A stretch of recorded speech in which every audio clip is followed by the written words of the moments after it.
প্রিয় দর্শক, আজকে যে খবর আপনাদের সামনে তুলে ধরব, আরজিকর হাসপাতালের ঘটনা নিয়ে এখন তোলপাড় হয়েছে গোটা দেশ। সঞ্জয় রায়কে গ্রেপ্তার করেছে পুলিশ, কিন্তু কিন্তু ময়না তদন্ত রিপোর্ট তাতে প্রশ্ন উঠছে যে সঞ্জয় রায় একা এই কাজ করতে পারেনি, এর সাথে একাধিক ব্যক্তি জড়িয়ে আছে। এই প্রশ্ন উঠছে ময়না তদন্ত রিপোর্টে। TV9 বাংলা সূত্র এই খবরটি চালিয়েছে। সূত্র TV9 বাংলা। 9 আগস্ট 2024 সকাল 7:30 কলকাতার আরজিকর হাসপাতালের সেমিনার রুমে একটা মহিলার নিহত দেহ পাওয়া যায়। তার শরীরে বিভিন্ন জায়গায় ছিল আঘাতের চিহ্ন, তার চোখ এবং মুখ দিয়ে ঝরছিল রক্ত। একটা বিস্ময়কর ঘটনা। মেয়েটির পায়ে এবং হাতে এবং আরও বিভিন্ন জায়গায় ছিল আঘাতের চিহ্ন। আর মেয়েটি কে ছিল জানেন? সে ছিল একজন জুনিয়র ডাক্তার। আর ডাক্তার মানে আমরা কি জানি? ডাক্তার মানে হচ্ছে ভগবান। মেয়েটি যেভাবে পড়েছিল, একটা মূর্খ হলেও বলতে পারবে যে এটা একটা আত্মহত্যা নয়। কিন্তু হাসপাতালের পক্ষ থেকে তার পরিবারকে, তার বাবার কাছে একটা ফোন যায়। তার বাবাকে বলা হয় যে আপনার মেয়ে আত্মহত্যা করেছে। এই তথ্য দেওয়া হয় প্রথমে হাসপাতালের পক্ষ থেকে।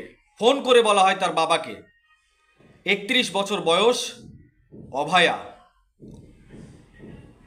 চলে গেল মেয়েটি, আর কিন্তু তাকে পাওয়া যাবে না। সে একজন ডাক্তার হতো, বড় ডাক্তার হতো। তার গলার হাড় ভাঙা, হাত পা শরীরের বিভিন্ন জায়গায় আছে আঘাতের চিহ্ন। পোস্টমর্টম রিপোর্টে এমনটাই দাবি। সূত্র TV9 বাংলা। আর এই ঘটনায় গোটা রাজ্য জুড়ে শুরু হয়েছে প্রতিবাদ মিছিল। প্রতিবাদের ঝড় বইছে জুনিয়র ডাক্তারদের মধ্যে, ডাক্তার এবং নার্স এবং সিস্টার। আর এই ঘটনায় শুরু হয়েছে সারা দেশ এবং সারা রাজ্য জুড়ে প্রতিবাদ মিছিল। এই ঘটনায় তীব্রভাবে প্রতিক্রিয়া দিয়েছেন কংগ্রেস নেতা, বহরমপুর কেন্দ্রের প্রাক্তন সাংসদ অধীর রঞ্জন চৌধুরী। তিনি কি বলেছেন বিস্তারিতভাবে শোনাবো আপনাদের। এই ভিডিওটি যারা দেখছেন, চ্যানেলটি লাইক করবেন, শেয়ার করবেন আর সাবস্ক্রাইব করবেন। আই লাভ মাই ইন্ডিয়া, মেরা ভারত মহান। কলকাতার আরজিকর হাসপাতাল আজকে সারা ভারতবর্ষে একটা আলোচনার বিষয় হয়ে গেছে। সেই আরজিকর হাসপাতালের সেমিনার হলে নৃশংসভাবে মধ্যযুগীয় বর্বরতার সাক্ষ্য রেখে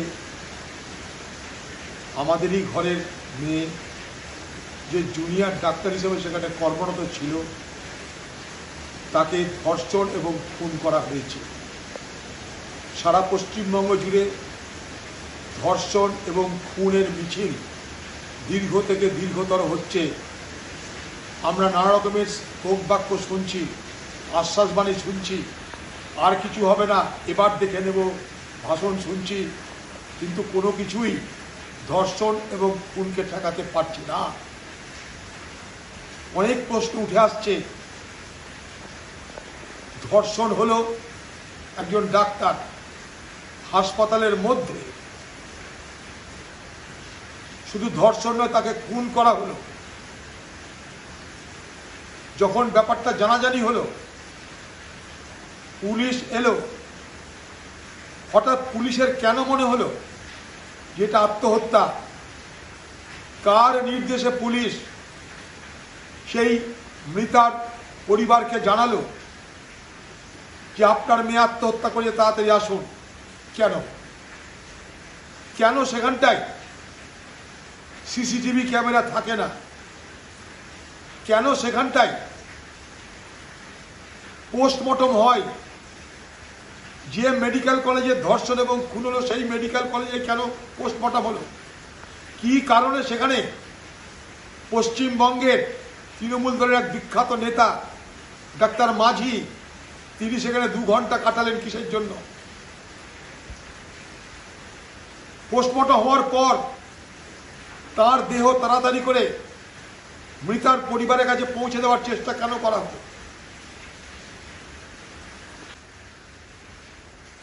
সারা পশ্চিমবঙ্গের প্রত্যেকটা হাসপাতাল, সেখানে দালাল রাজ চলছে, সেখানে টাউট রাজ চলছে। তাই এই সমস্ত টাউটবাজি করার জন্য হাসপাতালের মধ্যে অবারিত দ্বার খোলা আছে সেই সমস্ত তৃণমূলের প্রশ্রয় প্রাপ্ত সেই সমস্ত টাউটদের, আজকে তাদের অবাধ যাতায়াত, তার পরিণতিতে এই ঘটনা। লজ্জা লাগে শুনতে কি হাসপাতালে ডাক্তারদের জামা কাপড় ছাড়া জায়গা নেই, তাদের ওয়াশরুম নেই, তারা মহিলা, তাদের ওয়াশরুম পর্যন্ত থাকে না। 15 বছর আপনি ক্ষমতায় আছেন, পশ্চিমবঙ্গের হাসপাতালগুলোতে কোটি কোটি টাকা ব্যয় হয়, কেন ডাক্তারদের জন্য ওয়াশরুম থাকে না?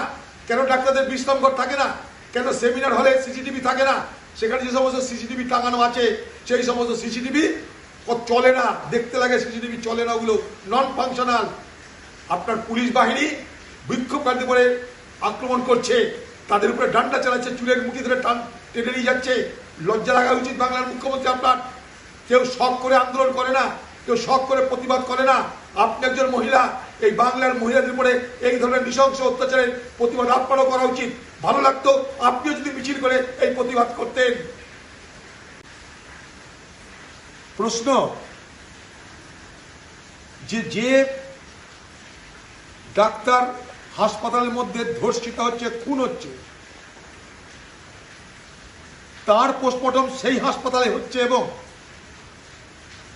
সেখানে বিখ্যাত কুখ্যাত সমস্ত তৃণমূলের নেতারা, তার মধ্যে ডাক্তারও একজন মিস্টার মাঝি, সে সেখানে 2 ঘন্টা কি পরিদর্শন করছিলেন? আমার প্রশ্ন এইগুলো। আমার প্রশ্ন, অপরাধ কি একজন করেছে না আরো কয়েকজন মিলে করেছে? কারণ অপরাধী তারা নিশ্চয়ই জানতো যে সেমিনার হলে সেখানকার জুনিয়র ডাক্তাররা, যারা অনকল ডক্টর, যারা সেখানকার ইমার্জেন্সিতে সার্ভিস দেয়, তারা সেখানটায় রাত্রেবেলায় রেস্ট নেয় এবং অতি পরিচিত এই আসামি সেই সুযোগ নিয়েছে, সহজে বোঝা যাচ্ছে। আমি সারা পশ্চিমবঙ্গের সিভিক ভলেন্টিয়ারদের চাকরি বিরোধিতা করছি না, কিন্তু আমার প্রশ্ন যে সিভিক ভলেন্টিয়াররা, তাদেরকে প্রপার ট্রেনিং কেন দেওয়া হয় না? তাদেরকে পুলিশ বাহিনীতে কেন নেওয়া হচ্ছে না? পশ্চিমবঙ্গে 1.5 লক্ষ 2 লক্ষ পুলিশের চাকরি পদ খালি, সিভিক ভলেন্টিয়ারদের ঠিক করে ট্রেনিং দিয়ে পুলিশের মূল বাহিনীতে কেন তাদেরকে প্রবেশ করানো হচ্ছে না?